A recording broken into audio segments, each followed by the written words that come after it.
एक संस्थान के रूप में देश की प्रमुख जांच एजेंसी होने पर गर्व करने वाली ईडी के लिए ये आत्मनिरीक्षण का एक अवसर भी है। ऐसा कहना है दिल्ली के राउज एवेन्यू कोर्ट का।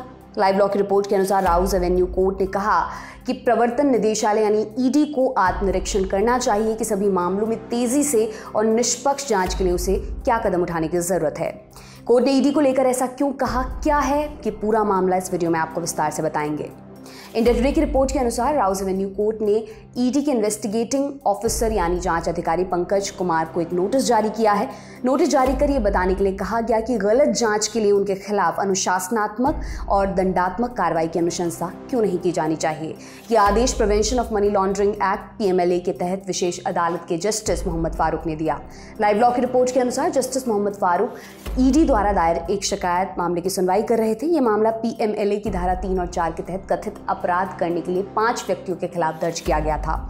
जानकारी के अनुसार मुकदमे के दौरान एक व्यक्ति की मृत्यु भी हो गई थी। आरोप था जाली चेक बनाने का। शिकायत के अनुसार 2009 में आरोपी ने कथित तौर पर 8 जाली चेक बनाए। इनमें से 3 चेक भुनाए गए और करीब 1.5 करोड़ रुपए 2 आरोपियों के खातों में भेजे गए।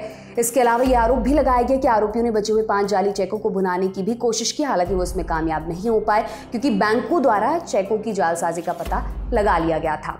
अदालत के अनुसार ईडी ने साबित कर दिया कि 2 आरोपियों ने मनी लॉन्ड्रिंग का अपराध किया था, जबकि 2 अन्य आरोपियों को छोड़ दिया गया।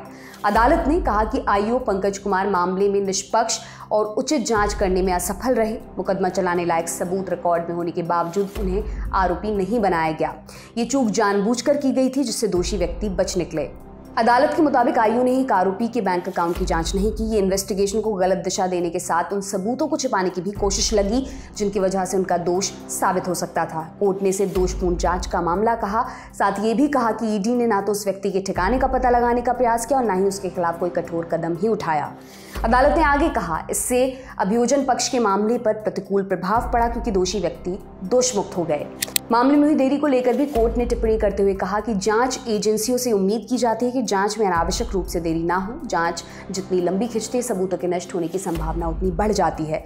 जोड़ा कि इस मामले में चार्जशीट दायर करने में या शिकायत करने में 9 से 10 साल का समय क्यों लगा, किन परिस्थितियों में ऐसा हुआ, इससे संबंधित रिकॉर्ड में कुछ भी नहीं है।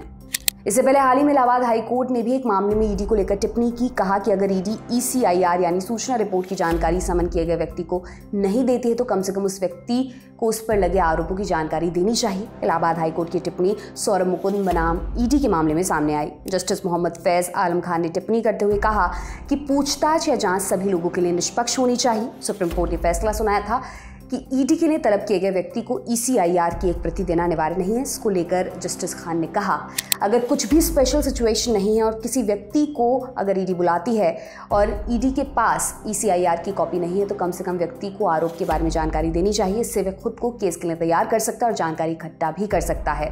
कोर्ट ने भी कहा कि अगर कोई भी व्यक्ति कानूनन PMLA की धारा 50 के तहत ईडी के समन से इस आधार पर बचने की कोशिश करता है कि भविष्य में उसकी गिरफ्तारी की संभावना है तो ये गलत है और वो ये नहीं कर सकता। कोर्ट ने ईडी केस में आरोपी बनाने को लेकर भी टिप्पणी की। कोर्ट ने कहा कानून ये कहता है कि समन किया गया प्रत्येक व्यक्ति सच बताने के लिए बाध्य है, लेकिन जांच प्रक्रिया के लिए बुलाया गया कोई भी व्यक्ति आरोपी नहीं है। केवल ECIR दर्ज होने से कोई व्यक्ति आरोपी नहीं बन जाता।